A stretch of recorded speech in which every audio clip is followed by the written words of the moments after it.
going home yet. If you're here in the studio with us, you're not either. If you are at home, you're not going to sleep yet. We're gonna take it all the way with G2 versus Movistar KOI. After, of course, the chrono break, it felt like it dragged on long, but I feel like pretty much Movistar KOI had control over that game from start to finish. It did kind of feel like G2 had to play themselves into good positions because they didn't have all the best tools from the draft. You talked about that set. It felt like a lot of the champions they had needed to be set up for success, and that was a little too hard to do. And real credit to Movistar KOI. They managed to remove a lot of those key situations and those key ultimates and tools that G2 could have used to fight back. Alvaro had a monster game. We talked about it during the pause already, right? Making a lot happen with his Rakan. He was all over the map, and I feel like we don't get it 100% of the time from Alvaro, which is why sometimes I forget that he can do this, but when he is on, he is just playing so well. And I feel like it comes from his synergy with Elyoya. Every time we see Alvaro making a play that is working out well for MKOI, it's when Elyoya is right there with him, unless when he's getting the pass. But most of the time... He was also there, actually. He was there, actually, yeah. He was next to him. Yeah, but I think this draft is just like so strong for MKOI. They got everything they wanted. Myrwn and Bessa, I think, is one of the few top laners in our region that uses that champion very, very well. And we also got Jojo on the Talia, being able to impact the map from multiple angles, had a great game with that. And I think this is really like, I feel like G2's answer was not that good because MKOI really got everything they wanted and their answers were not sufficient. Let me follow up. What does Myrwn do on Ambessa specifically, you think, that is so good and better than other Ambessas here in Europe?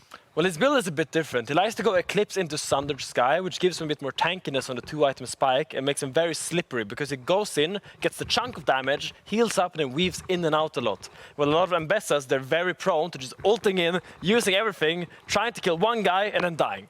But I think Myrwn plays the in and out very well and dashing around in the fight as the champion is intended to. I mean, the Cyrilda's third means he one-shots too, so he kind of gets the most of both worlds. Like, that guy just does way too much damage on the champion. Wow, Finn, that was crazy. But we got to bring you down to earth. A Redditor reminded me that you said that he built a hull breaker and he wasn't hitting any turrets.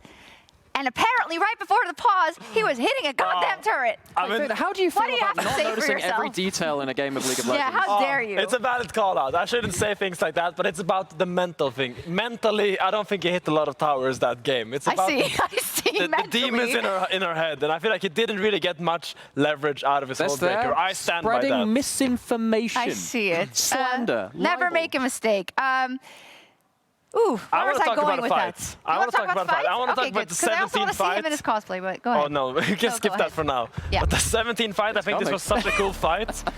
Because here it looks like G2 actually finds a really good angle on MKOI. And they're all really channeling in. If you can pause the clip right now, we're going to see the Sejuani ult and the Varus ult hit the same target here. And now as we play it... Wait. This is such a G2 image. Charm, stunned, airborne. It's always G2, isn't it? It's not even been. Wow, we can do it regionally now. But as we roll the clip again, we're gonna see this Varus chain spread to everyone and does so much damage. All these low health bars, and suddenly G2 is running away. Jojopyun comes in on his wall and gets just so many kills there. Myrwn cleans up. Really good fight by G2. From the B tier, he's doing that, Finn. That you put him in. I think I put him in C tier. Oh, sorry, from the C tier. Jojopyun says, no way, Finn. I'm playing in the LEC and you're not. So look at this. Regardless, though, something we're not going to see again this series is Ahri. What do we think of the build? I need to emotionally prepare myself for this. I'm not a big fan of Ahri's big rod. I'm not a fan of it. No, it's a known build, right? It's a known build. It's a known build. Rod of Ages Ahri is a thing that Ahri players have been doing. Yeah. It means you have HP.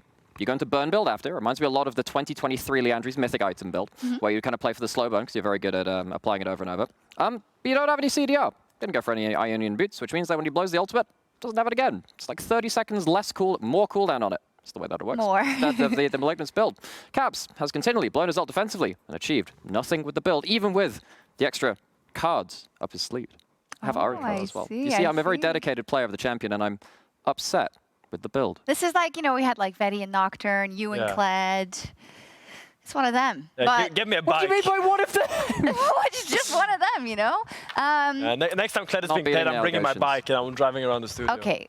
Questionable build in the situation or all the time? Not all the time. memes aside, and there are many of them. This build is kind of meant to replace the problem with Ahri, which is you're not one-shotting right now. Now, I'm a big fan of Malignance, Lichbane, and Medjai's. I think Medjai's is by far Ahri's best item. We did see Caps buy the Dark Seal on the first back, get a couple of stacks on it. That's good. That's what you're meant to do in any Ahri build. When you go towards the Rod of Ages, you play more about, say, peak 2022 Xiaohu Faker, playing Ahri with HP as a resource. You jump in, you are the one leading the play, and you're very happy to initiate. You have the HP more to do that, but you're not necessarily going to one-shot, and as we saw here, didn't have the ult cooldown to make plays continually, and also didn't really have the damage to turn the fights when you do find those picks on your own. Yeah, it's 2025 Jojopyun Caps, though. That's what it is here in the LEC. Going into Game 3 now, if we can get the Fearless bans maybe above us, so we have some oversight because this is the first time today, even though I know it's late, but this is the first time that we're going into that third game, Finn. Where do you think the accents are going to lie from these teams? You talked before about kind of Elyoya always teaming up with Alvaro. We set the top lane matchup as an important one before the series, and honestly, I feel like it still is.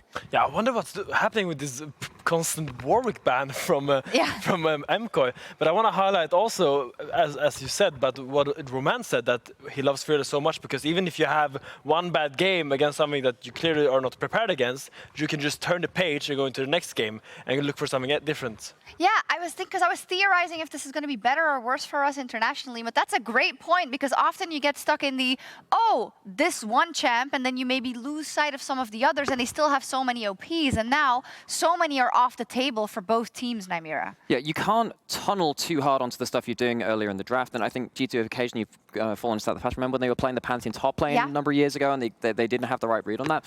Fearless can help circumvent that because you only make the mistake once, but you still need to right the ship somehow when you've gone into a little bit too much of that burning the stove, as Finn was saying earlier. I think you need to go back to some matchups that you're more comfortable with. I think the top lane and mid lane obviously didn't work out here with the builds or the play. He stole my card. How dare He's checking out his counter pick list there. Yeah. And the script says...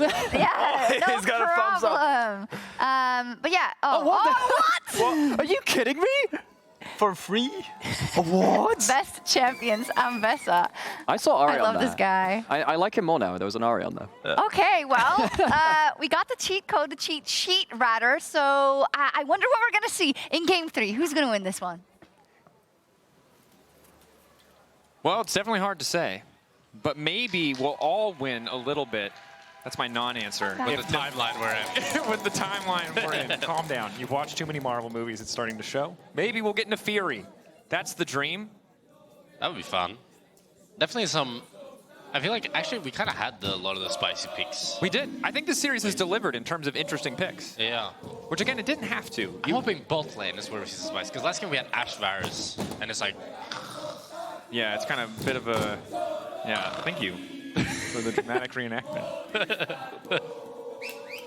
So I'm hoping maybe a Seri, an Aphelios, a Jinx, something like that could be cool. You want... I'm sorry. You said Hongshu to Varus and Ashe, and you're like, yeah, Jinx Aphelios. Yeah, that's very exciting. You might be a loser nerd and think it's boring, but it's actually very exciting. Oh, okay. Because it's high skill, high entertainment, high... Because you know action. that you can walk away for 25 minutes and come back when the game starts. Is that what you're saying? No, because when the fighting happens, the ADCs are Exodia. Are you sure they're not Bakugan? Shut up, bro. I knew you were going to say some stupid stuff like that. It looks like we are just about to get in a draft. Let's go. Game 3. This is a tone setter for the start of the split. Of course, single round robin best of 3. It is just one game of 9. But this is a decider for this one. And MKOI, I think, fighting to keep their spot amongst the top teams. You heard Rama earlier, pretty quick to say Fnatic, G2, KC, MKOI not in consideration. Maybe they can start to change that perception with a win here today over G2. G2 still a terrifying opponent. It's going to be the Kalista Draven ban here for MKOI. And the Lulu ban as well. Scare that Sivir Lulu blind. 1-2. Curious to see if maybe then MKOI have some first pick ADC in mind, since they have banned now 3 bot laners out, and the Fear is immediately gone. Yeah, a lot out of the pool. You can see already 4 AD carries unavailable. The Kai'Sa, the Ezreal, the Varus, and the Ashe. So, what is it going to be? Definitely a question. Oh, it's going to be the Zyra lock-in here for the side of MKOI. Zyra comes in, Could be a jungle. Nidalee answer for G2. It's something they've prioritized before. The mid-Lee answer? Nidalee. Oh, I think you said mid-Lee. I was like, what are you cooking? That would be cool as well. But I think we've seen that once already, and that was too many times for me. ooh, Hansama Caitlyn, something he did play. I'd say he played it pretty nicely. The biggest problem is it's hard to get a good support pairing in the current support meta, since you often don't want to play too many supports. Oh no. That may well be Dr. Mundo jungle, as I could see it being a good matchup into the Zyra. You can always run her down due to being able to ignore her E. Run at her, ignore her root, her ult is too slow. And his clear speed is pretty damn good. Jungle Mundo. It's something that Natty Nat has been playing a lot, who's like rank 2 or 3 right now, I think. And it's looking pretty strong in a lot of my games. It's going to be the Corki here pickup from MKOI. Probably going towards mid lane, as you really want an AD mid laner alongside the Zyra. So maybe either support or ADC pickup here on 3 from MKOI. Maybe a Jhin. It's good into the Zyra and it's good into the Caitlyn. But it isn't the best into Dr. Mundo. You do have DPS from the other roles. I'm sorry, I just... Braum blind here. They're kind of... They're saying... They're daring G2 to pick a range support. They're saying, Labrov, you ain't got it. You ain't able to. I mean, look, you've got a Caitlyn, doesn't have that much setup. You have a Mundo who has no CC. You gotta play something like the Lux or Karma or Neeko here. Example. I like Neeko. Neeko, a little bit more CC setup. Yeah. You have to play something and punish this Braum line pick, because that is illegal. Yeah, if you get through this lane phase unscathed, that would be crazy. But the Neeko will be locked in. The assumption is support to pair alongside Hansama's Caitlyn. Very powerful 2v2.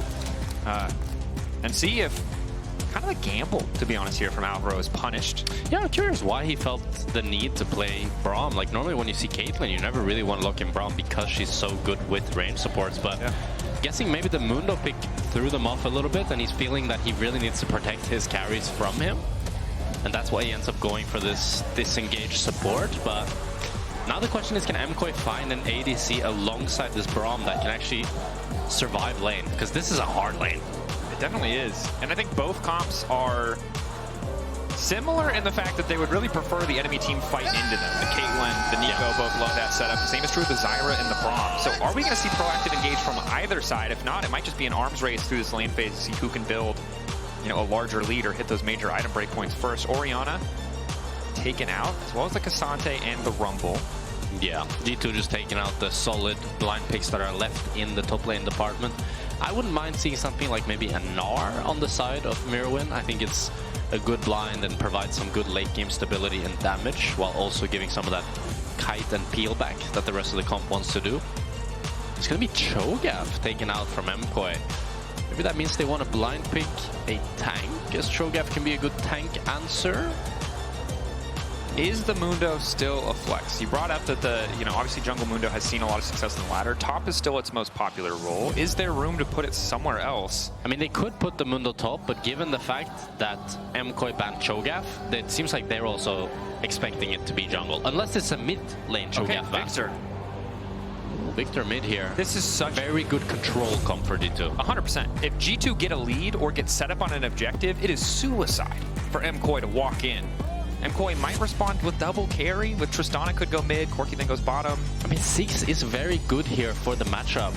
It just allows you to wave clear, and your Braum can essentially just leave you, but... Double EP versus a Mundo, just... Yeah, you need a really strong AD source top then, and with Sion, you're not getting that. So now MKOI desperately needs a hyper carry on this bot lane that can actually deal with this Mundo, because Sion is just a frontline tank, but he's not going to be able to provide any of that damage.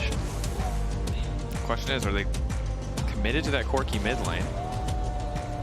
I think you have to. You don't have any other AD mids available. Commit for Tristana. It's going to be Tristana bot lane. Most likely. It could be Tristana mid lane as well, to be honest. Yeah, it's a double flex. They could go either or. Both are going to be struggling in this bot lane matchup, but I would say Corki bot lane should struggle less, as he has a lot more wave clear with the Q and ulti. This is a nice last pick Gnar from the side of G2. I don't like the Sion blind pick. I'm not a fan. The Sion Braum, you have very little CC that is actually guaranteed. But I think you so easily get kited by this G2 comp alongside the Gnar as well, and you kind of have 3 losing lanes. And this Dr. Mundo pick, I think, is still kind of hard to kill. It'll be tough, even with double ADs. And again, we'll need to see. Sion, I think the most reliable piece of hard engage with the ulti that we have in this game. Could be a Gnar, of course, on a flank, but all that requires a little bit more context. Very interesting Game 3 draft. We thought Game 3 was being exciting. This is not what I had on the radar. For MKOI, I think in isolation, if you don't look at G2, you understand exactly what their comp wants to do. But when you then compare it to G2's composition, the lane phase, the early stages of the game, it's just going to be a rough one for KOI to play out. Yeah, I just don't see how they really start a fight. And my kind of general philosophy in League is that if you don't have reliable tools to start a fight, it's so difficult to actually get that fight. Because then you're relying on the enemy to make a mistake to give you any sort of fight. While if you have good tools to engage, something like a Neeko flash ulti or something like a Gnar flash ulti, I feel like you have a lot more tools available. While Sion ulti is very hard to hit, Zyra E hard to hit, Braum Q ulti hard to hit and hard to follow. But I will just say, this is only day 1 of spring. This is only our 3rd series, and already we're getting so much weird stuff. Hansama has Ghost. I like that. It's something that I've been talking about doing sometimes when you have a really kind of free lane, and it's also really good into champions that, just like MKOI's comp, don't have hard engaged tools. The Sion, the Braum, Zyra, all of that with good movement you can avoid. So the Ghost actually gives him so much mid-game power here. The only thing is in the early all-ins between this Tristana and Braum, he is going to have less HP, and without the barrier, it can make a difference. Yeah, it's tough too. The all-in potential here, Tristana rocket jumps first, Braum can follow. If Labrov misses a crucial ability, Hansama's caught out. There might be a split map here from the side of MKOI. I think it would be a smart play. The only thing is Zyra won't be able to set up her plants, but if they can split the map bot side and then get an early cheese going on this Caitlyn and Neeko, it can really swing the game, and G2 have no idea. Getting tricky. I like it. Know they're weaker in the level 1. Don't want to go up against a Neeko with Caitlyn range and a Caitlyn with Caitlyn range. Instead, hoping that they can isolate this matchup. And I'm wondering here if Elyoya can even just do the buff and then walk behind the enemy bot lane. Possible. It looks like now they're probably going to show, and G2 should immediately realize that something is amiss here. Oh, but they're full all-in. Trying to get the flash, trying to get everything. 3 stacks, looking for 4. They're able to get the Hansama flash.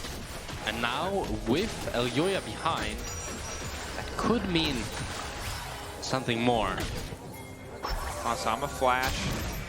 Traded for Alvaro flash and heal. Good for any potential follow-up plays. Again, makes the all-ins that much easier. And this is normally how a lot of these matchups go. We see this a lot. You see this a lot from Hylissang. Anyone who played set support back in the day. If you can just get flash level 1, the rest of the lane phase gets a lot easier, especially with Elyoya now looking for the gank that you mentioned earlier. Oh no, they're not aware, I think. Level 3 gank. Mundo just spawned it. Just now, they get the information, but it's too late. Hansama no flash, about to get taken down. One more auto, gonna seal the deal. Supa burning, but he gets that extra bit of health back. Custom blows proc, but Supa's gonna be able to push this wave out. Disaster for G2 Esports in those first 2 levels. And G2, I thought they would realize with Tristana and Braum's pathing, but I guess they just thought that the Tristana and Braum really wanted to all-in level 1 to try to make this matchup explosive. And Skewmond walks all the way over to Wolves to check, but by that point, it's already too late, and Hansama ends up going down with first blood going to Elyoya. And the thing is, because of Skewmond's time taken and wasted when he finally saw that, he's on par with Elyoya, who managed to get a gank off in the same amount of time. Yeah. This is huge for the side of MKOI, because this bot lane for me was the hardest point of this game, and now they've blown the game open. It's going to be big. Have to keep that momentum going, though. Labrov and Hansama might still be able to get some good pressure down. But the Zyra's also going to become a bigger and bigger problem. Getting that first kill feels fantastic. Has not even backed and spent any money yet. These AP junglers, if they get any kind of early lead, it just exponentially increases that clear speed. Yeah. You can see both junglers now are going to base, but Zyra's the one with the gold advantage.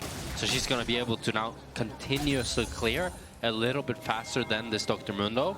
But the question is, will she be able to invade Dr. Mundo's second respawn of camps? Because if she isn't, then Mundo is chilling quite hard. And with the fact that bot lane is losing push as hard as they are, I think it's going to be difficult. It'll still be tough, right? We talked about the positive interactions. Mundo's passive means that initial piece of CC is not as threatening. Zyra plants can block the cleavers, but Elyoya might want to try to gank bot lane again, though, to try to get some prio. Doesn't even feel confident enough to walk the try. It's a good ward. Real quick. Oh. Ooh. Flash. It's flash abusing here from Broken Blade, so no solo bolo. Again, no level 6. The other big point where Sion has kill pressure in this matchup. Not a lot of mana, but a biscuit there waiting. Supa and Alvaro setting up. It's so annoying when you're the Caitlyn in this scenario, because you'd love to play aggressive here, because you are stronger still, but you know that enemy jungler is most likely there. Because Zyra has nothing else to do. She didn't invade Dr. Mundo's camps, and her camps are taking so long to spawn that this is all she can do. She just needs to wait. I think the only piece of good news is you have enough prio in bot lane to stop yourself from being jailed under your own tower and getting poked out. I don't think MKOI would be going for a dive, but definitely for the side of G2, it is good for them. This Mundo is now generating a pretty big CS lead, and it's actually up a full level on the Zyra. And he might even be able to dive level 6, well timed. Myrwn, does he try to go back for a level 6 of his own? The answer is yes, trying to sidestep, but should just go down here. It's clean. Great pickup here from G2, great salvage. They're able to utilize the fact that Elyoya is stuck on bot side to use this winning top lane matchup to dive Myrwn. And now Skewmond is completely back in the game. No. Very massive. I mean, again, the smallest of margins. Broken Blade did give his flash earlier on, but sustaining lane prio meant that he got level 6 first. Oh, Caps at 6 here. Jojo needs to be careful. Quick bit of poke from the X-Death Ray? Death Ray? I'm just gonna call it Death Ray. I called it Death Ray for like 15 years. I think it's Death Ray, huh? Unless they changed it when he got reworked. And that's where my uncertainty lies. Regardless. Yeah. Now walking into check. Labrov hiding a Skewmond, as that's the ulti you mentioned before. Jojo at the very least forced out of lane. Caps just TP'd back, or TP'd back more recently, excuse me. Jojo's still gonna hang out. Luckily, Honeyfruit is there. Yeah, that feels good for Jojo.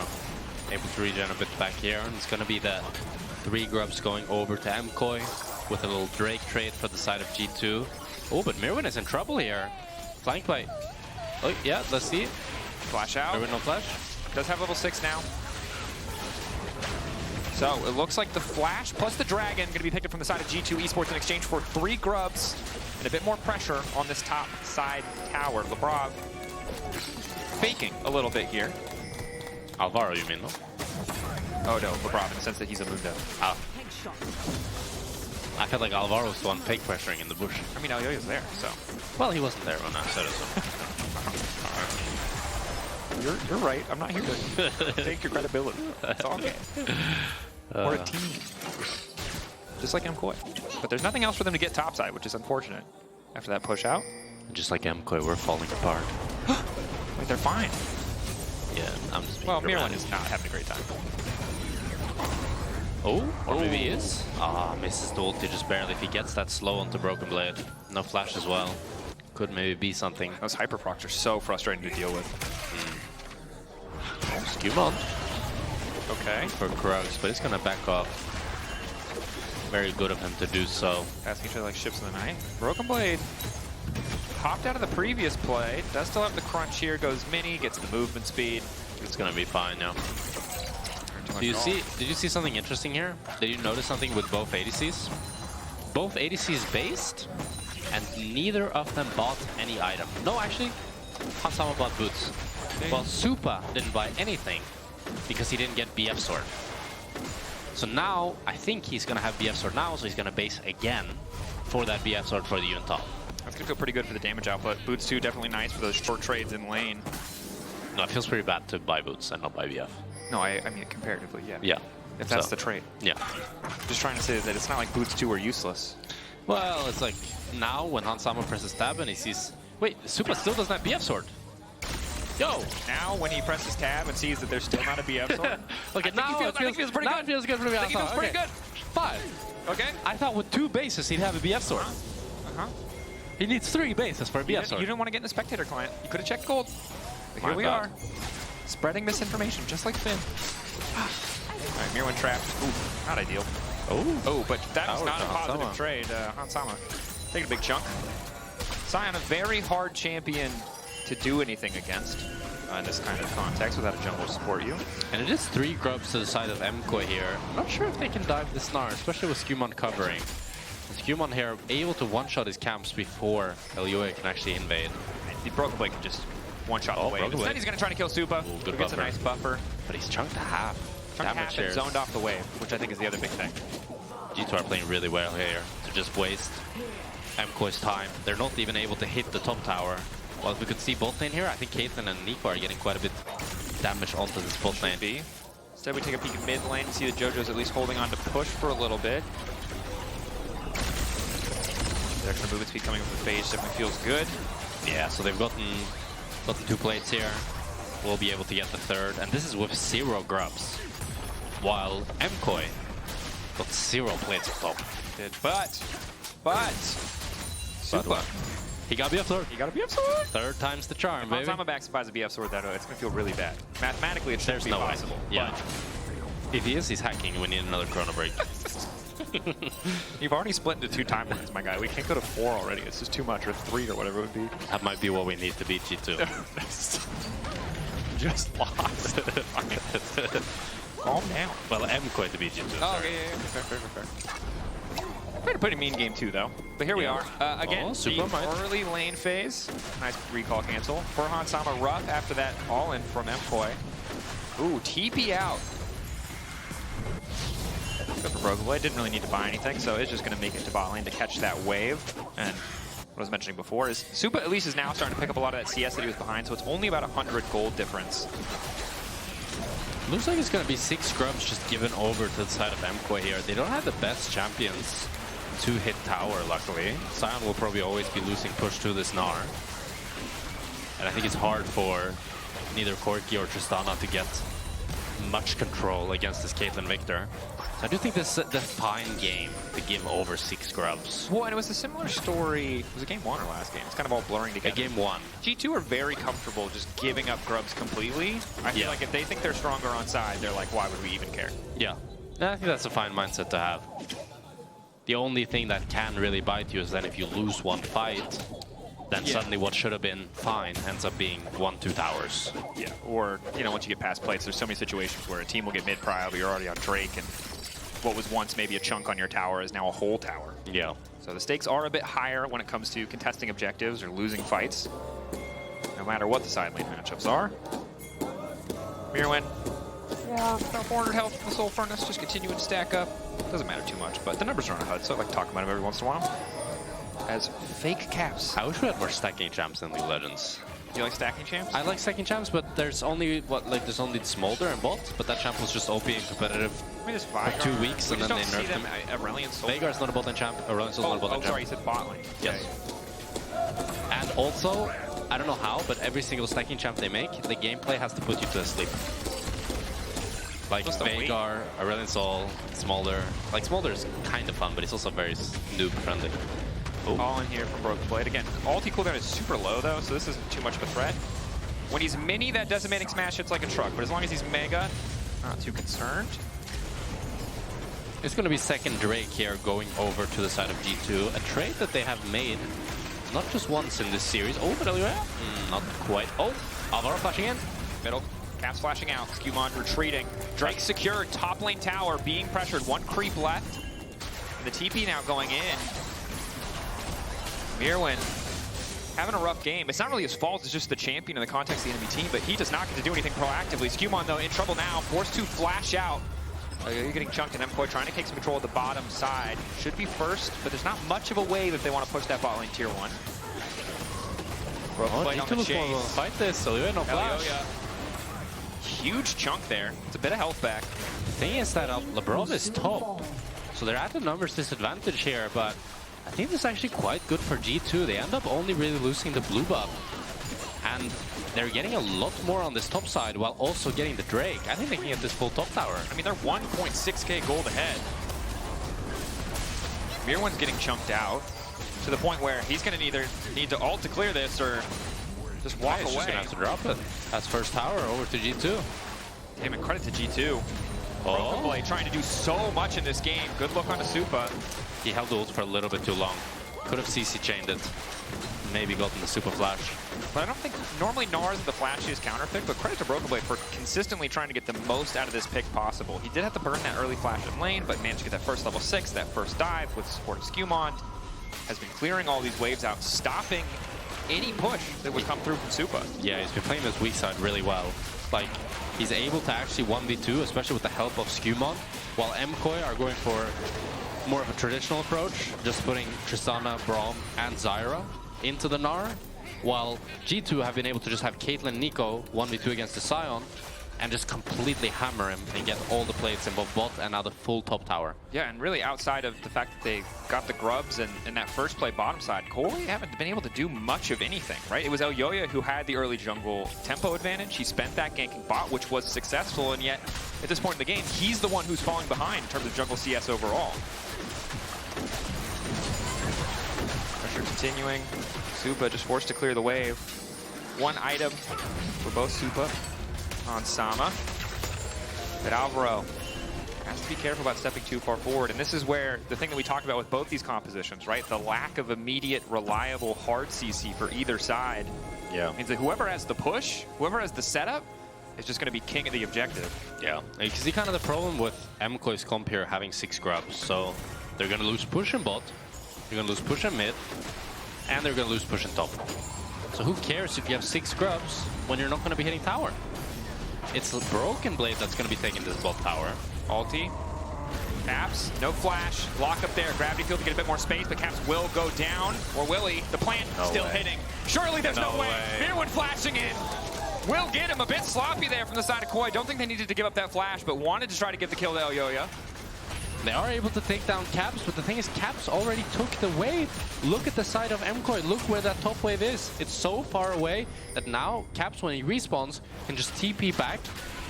Although, we got a start here of Herald from MKOI, and G2 want to contest. Same as I mean, try to get out. TP now in. Myrwn on the way down, but does not have ulti. Alvaro already chunked.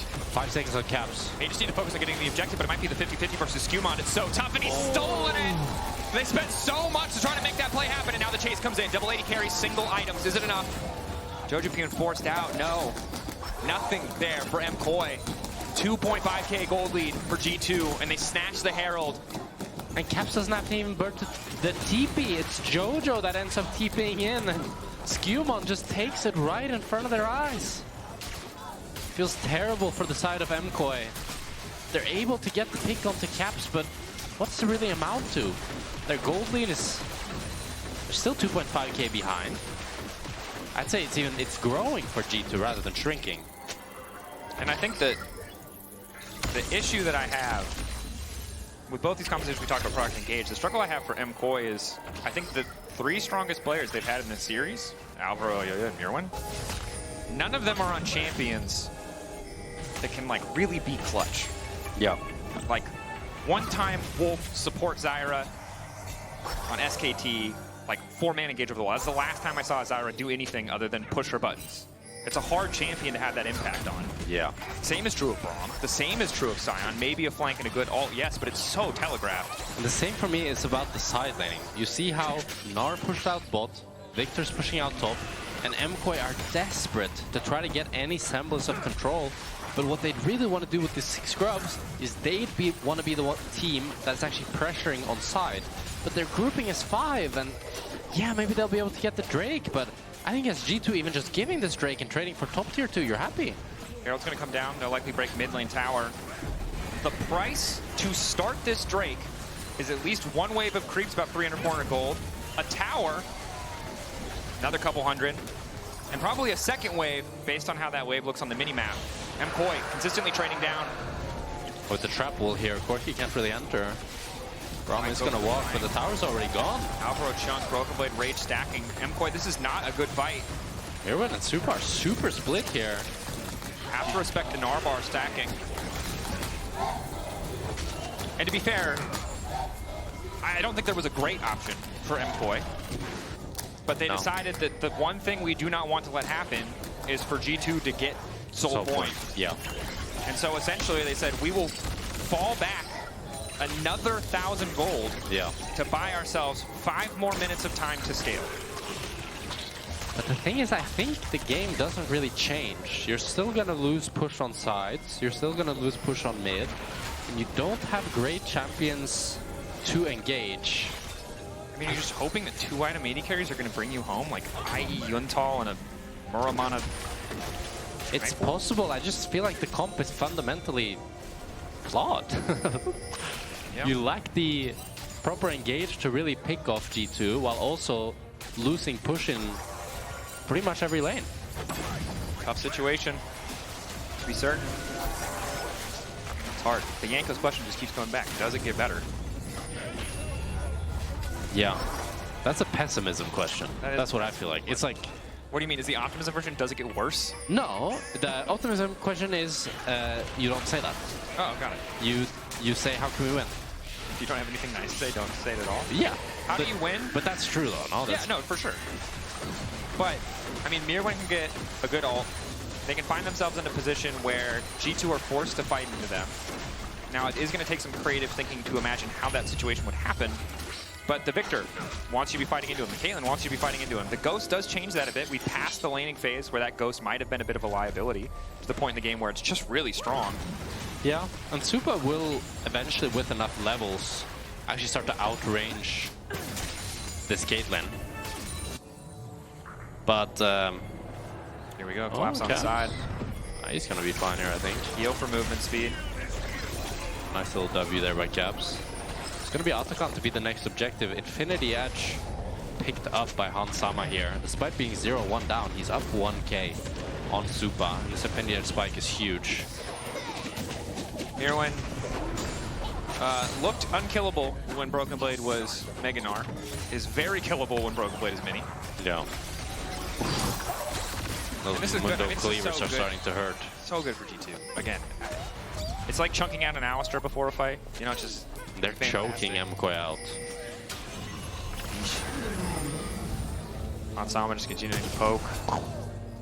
Again, this is the struggle. Neither side can reliably start a fight, but the side that is Caitlyn ulting for free, poking your Braum out, and has push in every single lane, is going to win the battle. Yeah, they're going to be pretty happy. You can see Supa's not even walking up for this mid wave. Skewmond is going to poke Supa out further. He's recalling on a ward. You can't buy lifesteal. That's the other thing. Supa might get cancelled again here. You need damage. Supa's getting cancelled back to back here. Supa, you're on a ward! No, this swept it. Well, on top of that, you have a Neeko who can basically face check for free. Mundo who can basically face check for free. And Neeko engage gets a hell of a lot better if you have to walk into her. Yeah, they're able to start the Autocon here. I think it's still going to be hard for MKOI to reliably walk in. Supa's half HP. I think they might just have to give the Autocon. Oh, G2 seem to be willing to drop it here. Maybe due to the Sion moving all the way. They want to let Broken Blade just push out this bot. Oh, Jojo looking for something here, but Elyoya and Jojo are very deep here. Yeah, trouble flashing back on the end of the ulti, and Skewmond looking pretty unkillable now. Myrwn on the way into the fight. BB TPing in behind that. Labrov! What a start! Instantly taken down. Finally, Supa's going to arrive to the fight, but he's only able to hit the clone. Chaos Storm is there. Caps off to the side. Broken Blade hasn't even gotten started yet. Now, finally, it's the 5v5. Broken Blade on the chase. Mega about to come through. One kill already down there, splitting up. So he has to pick who he wants to take out. The answer is Jojo. It's an ace in the hole. Not quite an ace for the team yet. Looks like it will be. Supa about to fall. The cleaver gets the job done. Otacon next for G2. And it's an ace for G2. And my goodness, what a redemption arc for Labrov. A beautiful Neeko ult to set up this fight and secure the Otacon for G2. Discipline, patience to wait for it, to punish. And that feels like the last little Hail Mary that MKOI had available to them, was finding that fight, stopping this Otacon. It's MKOI getting desperate. The same desperation that you probably feel as if you were watching this game. MKOI are feeling that. They want to go for something, anything, but Labrov with the 4-man Neeko ult. Myrwn actually buffers it with the Sion ult, but it's not enough. They don't have the damage. The backline is getting chunked, and on the back of Broken Blade, TP flanking behind, the rest of MKOI are lambs to the slaughter. Jojo taken out as well. Caps 1v1ing Supa. Skewmond chose to get the cleaver, but it was a close 1v1. But you're just not going to get any more chances to fight. Yeah, and now it's the Drake going over to G2 as well, and the Atakan buff. It just gets so difficult for MKOI. Yeah. Look, G2, incredibly well-played game. Choked out. MKOI put themselves in a tough position in draft, and it seemed like after that first Elyoya gank that they had maybe found a way out. The answer, though, was that they had not. Hansama just continued to be that threat, constantly pressuring. And the same was true for Broken Blade. Cap's a bit more of an even matchup, but the side lanes for G2 in the form of AD and top lane just were consistently trading up. I mean, it was a great adaptation of G2. Like, after you die on Hansama on this Caitlyn, it can be easy that this turns into a tough game for the Caitlyn. You just start to int. Yeah. But instead, despite the fact that Dr. Mundo just kept clearing his camps and Zyra was camping bot lane, the G2 bot lane just held on. They were still getting good trades and poking down the MKOI bot lane, but they were not going too deep to actually be under any sort of kill threat. And this allowed Skewmond to actually regain his camps and then eventually pick up this lead that we're seeing now. Yeah, and you can see just how fearless he is. Does not have to worry at all about stepping forward. The only piece of hard CC they can use without committing is Elyoya's grasping roots. Yeah, the standoff is just so difficult. And I have to question the Braum pick. What led them to pick Braum? I really wonder, because I don't see it. Maybe they were worried about Caitlyn. I don't know, it doesn't seem likely. Could be. But sort of a do-what-you-want situation. Maybe didn't think Labrov had the ranged option up his sleeve, and he does. He does. He's played a damn good game. 0-0-3, a couple solid fights. It's only like the one fight, I guess, but that was a very good fight. It was a very good fight. Most of this game has honestly just been about Broken Blade and Hansama winning kind of as they are supposed to. And in Hansama's case, as you mentioned before, despite an early slip-up. G2 now, you described it. It might look like we're still playing League of Legends, but short of a miracle for MKOI or a massive throw from G2, I mean, the game, like, we're not playing chess, my guy. We're doing that thing where you got one piece left and you're dancing around the board praying that they just make a mistake, you know? That is chess. Okay, I guess that is chess. So It's not a close game of chess, I guess is what I'm trying to say. It's a chess that's like its mate in 7. It feels pretty inevitable. You got 2 pawns left. You got a king. Queen's gone. Rooks are gone for sure. Maybe a bishop. G2 got all their pieces, maybe lost 1-2 pawns. Very detailed there. I think that's impossible in chess to have a, like, you lost everything and the enemy has only lost 2 pawns. You would think that, yeah. That'd be like Magnus Carlsen against the bronze player. Yeah, you're probably right. It's probably not fair. For the draft, you know, set him up well. True. That concept doesn't translate to chess very well. MKOI drafted only pawns. Yeah, MKOI drafted only pawns, G2. Woo! Drafted a lot of queens. A lot of kills coming in. That might just be the Nash for G2 here. Elyoya's dead for 40 seconds. G2 can definitely start it without fear of flipping. And Hansama can put up a cute little trap line here to deny them actually Cozy. Looks like Jojo just wants to keep pushing bot. I think MKOI are just going to give this. They can't walk in. They cannot. Broken Blade is not even worried about the 2v1. Wants to just stick around to make sure that they don't give up any objective bounties. This is tough. Maybe they can try to get this mid tower, but Broken Blade is playing care. really well here. This 1v2 and able to clear the way. Oh yeah, it's tough. I know. You're a caster now, not a pro player. You don't feel comfortable just saying it's over, but it does feels pretty over. Little gold back in the pockets of MKOI. The thing is, if this was game 2 for MKOI, then the players could say, it's okay, we'll go, like, think about draft for next game. But it's game 3. Yeah, so you have to pretend it's not over. Their comps are the same as ours. Now, I guess if we find a pick here, if we get a Sion ulti, you know, we need to do something. Yep. I mean, that Sion ulti was about to come out. Caps gets poked, but Labrov finds the root. Ace in the whole follow-up. Body block comes in from Myrwn. Elyoya just getting chunked, though. Nice bit of saving, but Skewmond is just unstoppable. Spell immune. Supa not doing enough damage. Somebody kill this Mundo! He's too rich. Broken Blade following Gnar backwards. Clean combo. Last-ditch effort from MKOI. G2 dominating this game 3.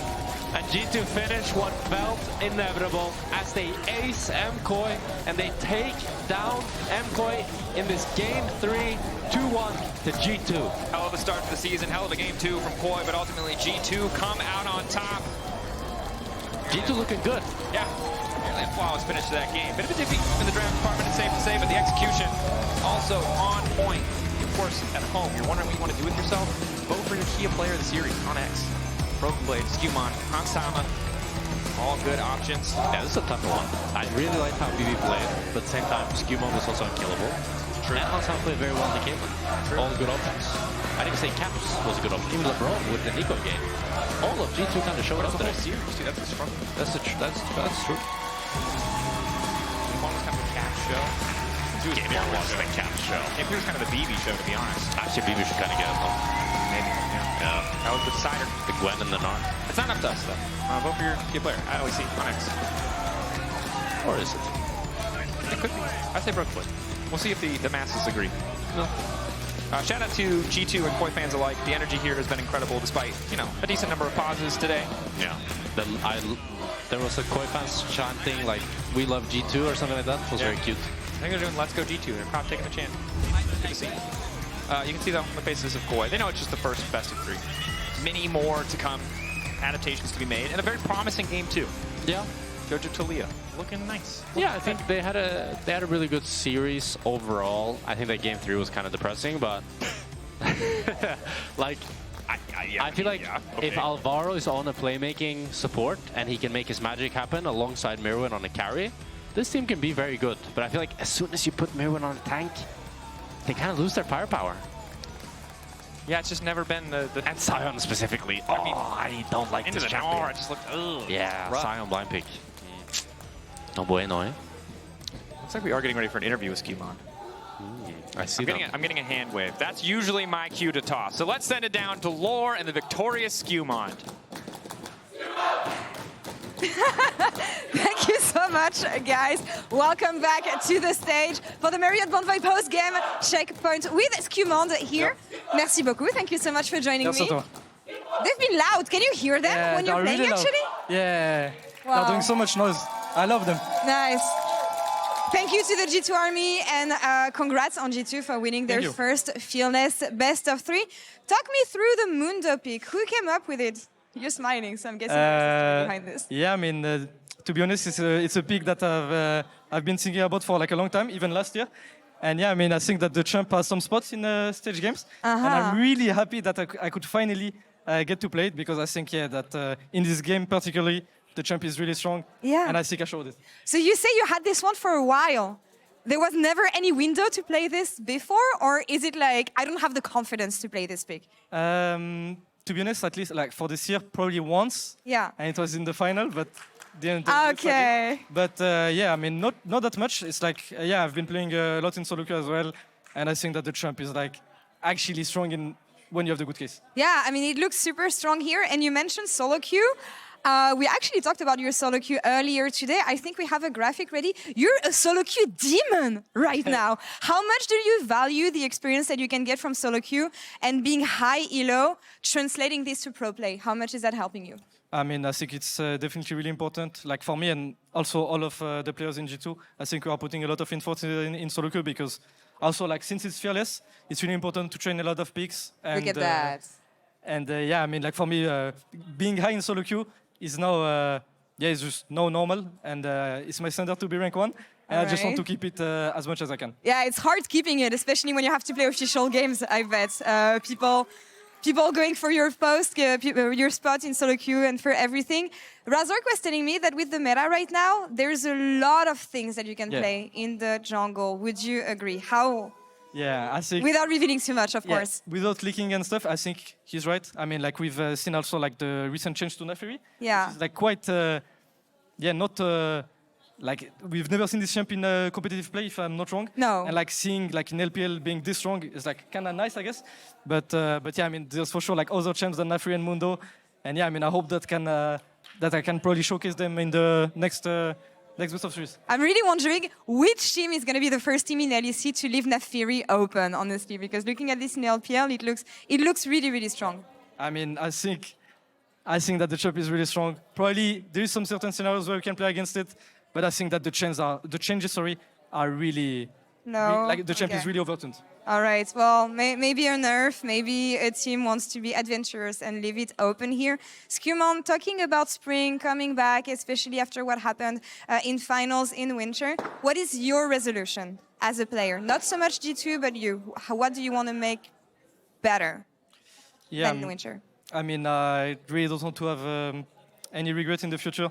I mean, like, yeah, I just came with as a new player in G2, and first final, first loss. It's a bit tragic, but yeah, I mean, it happens. We have to move forward, and yeah, I'm just really excited about the future.